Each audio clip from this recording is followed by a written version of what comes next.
তুমি মোক তেজ দিয়া মই তোমাক স্বাধীনতা দিম এই বাক্যখানি কাৰ নেতাজী সুভাষ চন্দ্ৰ বসু সম্পূৰ্ণ শুদ্ধ উত্তৰ কৈছে তুমি এটা পুৰস্কাৰ লৈ আহা আমাৰ মঞ্চ ইয়াক সম্বৰ্ধনা জনাব মাননীয় দিবাকৰ কলিতা দেৱক আৰু লগতে মই উদ্যোক্তাসকলক অনুৰোধ জনাইছোঁ আপোনালোক অভিভাৱক অভিভাৱকসকলক মই অনুৰোধ জনাওঁ যে আমাৰ এই অনুষ্ঠানত সকলোৱে যোগদান কৰক আৰু এই মানে হেতু কৰিছে প্ৰগ্ৰামটো আজি আমাৰ আদাবৈ নিবাসী শ্ৰী হেমেন চন্দ্ৰ শৰ্মাদেৱৰ উদ্যোগত হৈছে তেখেতে সুন্দৰ পদক্ষেপ হাতত লৈছে অংকন ল'ৰা ছোৱালীবিলাকে যেতিয়া আগুৱাই যাব পাৰে এইটো এটা সুন্দৰ পদক্ষেপ আৰু তেওঁক আমি যৎপৰ নাচি চেষ্টা কৰিছোঁ আমি যিমানখিনি পাৰোঁ সেইখিনি আমি সহায় কৰিবলৈ চেষ্টা কৰিছোঁ কিন্তু চেষ্টাহে মাথোঁ তেওঁৰ মানে সম্পূৰ্ণ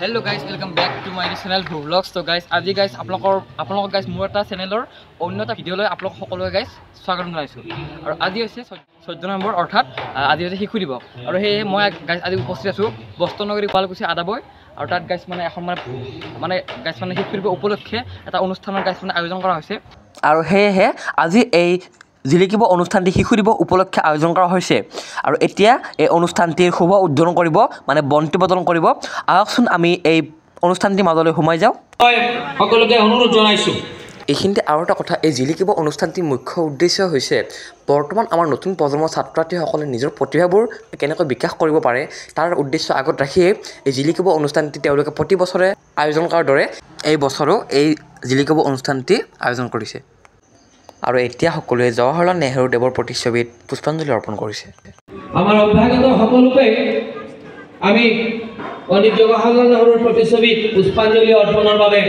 অনুৰোধ জনাইছোঁ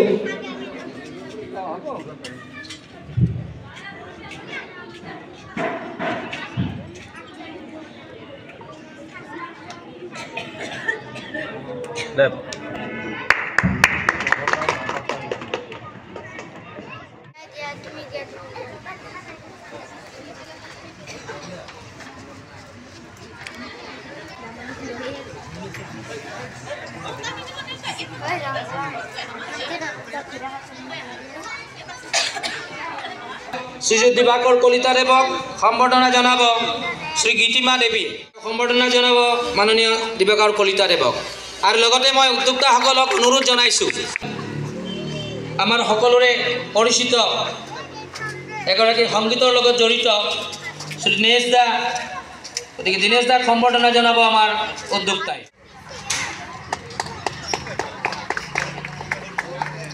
আমাৰ মাজত উপস্থিত আছে এগৰাকী সমাজ সেৱিকা মাননীয় শ্ৰীযুতা ফুলমতী দাস তেখেত বাথান নিবাসী বিভিন্ন অনুষ্ঠানৰ লগতো তেখেত জড়িত আজি আমাৰ মাজত পাই আমি ধন্য তেখেতকো এখনি ফুলাম গামোচাৰে আমি আদৰণি জনাইছোঁ আমাৰ মাজত আছে আৰু এওঁ হৈছে এই জিলিকিব অনুষ্ঠানটিৰ সভানেত্ৰী শ্ৰী মৰমী দেৱী আমন্ত্ৰিত ৰাইজ আৰু শ্ৰদ্ধাভাজন শিশুসকল জয় জয়তে মই জিলিকিব উদ্যোগৰ উদ্যোক্তাসকললৈ আন্তৰিক অভিনন্দন জ্ঞাপন কৰিছোঁ তো সকলোৰে আশী শিৰত লৈ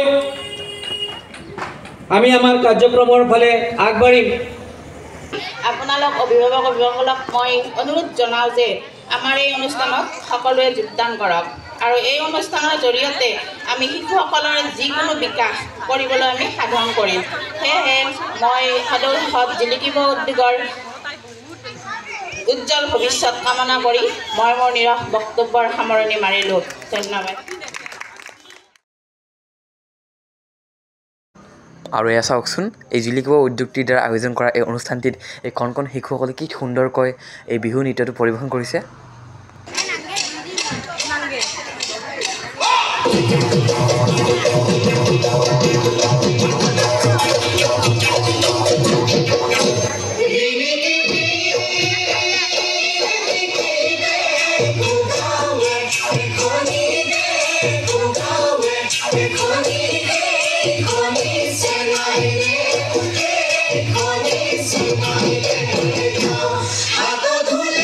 মই অনুৰোধ কৰিছোঁ যাতে তেওঁলোকৰ শিশুসকলক এজন সুসবল সুস্থ নাগৰিক হিচাপে গঢ়ি তুলিব পাৰে। মোৰ এইখিনিয়ে অভিভাৱক আৰু অভিভাৱিকাসকললৈ অনুৰোধ, এইখিনিয়ে মোৰ ক'বলগীয়া।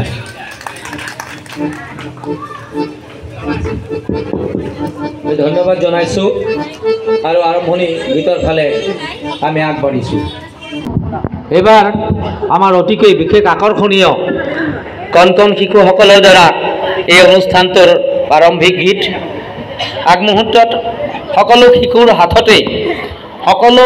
হাততে এখনি এখনি পুথি তুলি দিয়া হ'ব। সকলো শিশুৰ হাতত এখন এখন পুথি লৈ তেওঁলোকে এই অনুষ্ঠানৰ যি প্ৰাৰম্ভিক গীত তাত অংশগ্ৰহণ কৰিব। আপোনালোক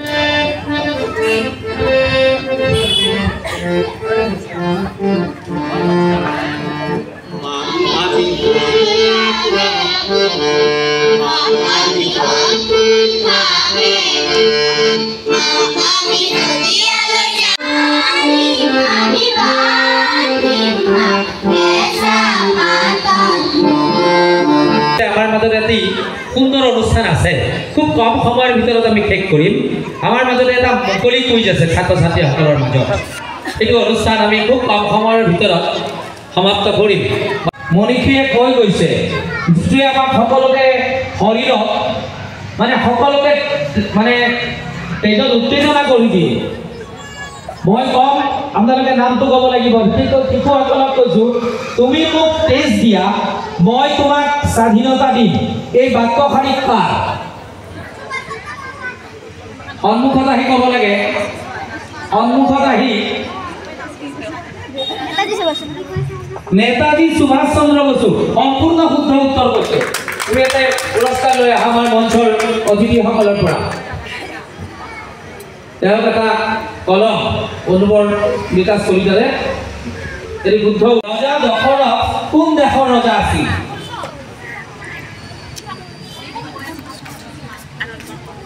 ৰজা দশৰথ শুদ্ধ উত্তৰ দিছে। অযোধ্যাৰ ৰজা দশৰথ সম্পূৰ্ণ শুদ্ধ উত্তৰ। তেওঁক এটি কলমেৰে পুৰস্কৃত কৰা হ'ব। নেতৃত্ব দলীয় নৃত্য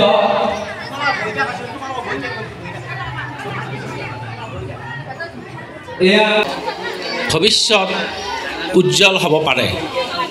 সেই উদ্দেশ্যটোৰ লগত ৰিজনি লৈ জিলিকিব অনুষ্ঠানটো। তেখেতে উদ্যোক্তা হিচাপে থাকি এই অনুষ্ঠানটো পতাৰ কাৰণে আমি ধন্যবাদ জনাইছোঁ।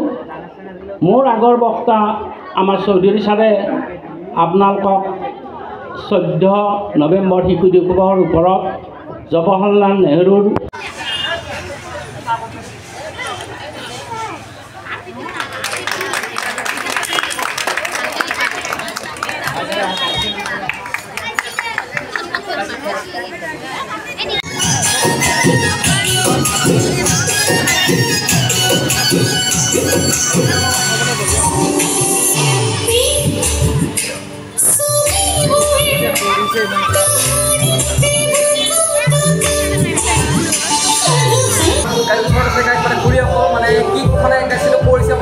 প্ৰগ্ৰেমটো খুৰী অকণমান ক'বচোন, এই সেইটো কৰিছে প্ৰগ্ৰেমটো আজি আমাৰ আদাবৈ নিবাসী শ্ৰী হেমেন চন্দ্ৰ শৰ্মাদেৱৰ উদ্যোগত হৈছে। তেখেতে সুন্দৰ পদক্ষেপ হাতত লৈছে। কণ কণ ল'ৰা ছোৱালীবিলাকে যেতিয়া আগুৱাই যাব পাৰে, তাৰ কাৰণে এইটো এটা সুন্দৰ পদক্ষেপ। আৰু তেওঁক আমি যৎপৰ নাচি চেষ্টা কৰিছোঁ। আমি যিমানখিনি পাৰোঁ সেইখিনি আমি সহায় কৰিবলৈ চেষ্টা কৰিছোঁ, কিন্তু চেষ্টাহে মাথোঁ। তেওঁৰ সম্পূৰ্ণ সহযোগিতা তেওঁ ৰিটায়াৰমেণ্ট হৈ তেওঁ প্ৰতিজ্ঞা কৰিছে। IAS অফিচত তেখেতে কৈ আহিছে যে তেওঁ ৰিটায়াৰমেণ্টৰ যিখিনি পইচা তেওঁ ৰাখি হ'ব সেইখিনি তেওঁ কণ কণ ছোৱালী ল'ৰা ছোৱালীবিলাকৰ মাজত ভগাই। আপুনি কিবা এটা কৈ দিয়ক। আপুনি যিগতিকে অভিনয় কিটো আপুনি সভানেত্ৰী একদম সহযোগ কৰিছোঁ আৰু মোক খুৰাই সভানেত্ৰী পদ দিয়া আমি খুৰাক ধন্যবাদ জনাইছোঁ। দিয়ক আজি বহুত ভাল লাগিলে আহি আপোনালোকৰ আনিছে এনেকৈ। ত' বাই বাই, জয় অসম। আৰু সকলো নিশ্চয় দেখিলে আজিৰ এই জিলিকিবৰ উদ্যোগত হৈ যোৱা এটি সুন্দৰ অনুষ্ঠান আৰু মই সকলোকে আকৌ এবাৰ কৈছোঁ আপোনালোকৰ ল'ৰা ছোৱালী সকলোকো ইয়াত লৈ আহক আৰু তেওঁলোকৰ নিজৰ প্ৰতিভাও বিকাশ কৰক কাৰণ আজিৰ শিশু কালিৰ ভৱিষ্যত এইখিনি কৈ মই আজিৰ ভিডিঅ'টো এইখিনিতে সামৰিছোঁ লগ পাম বেলেগ এটা ব্লগৰ সৈতে আজিলৈ ইমানে বাই বাই জয় অসম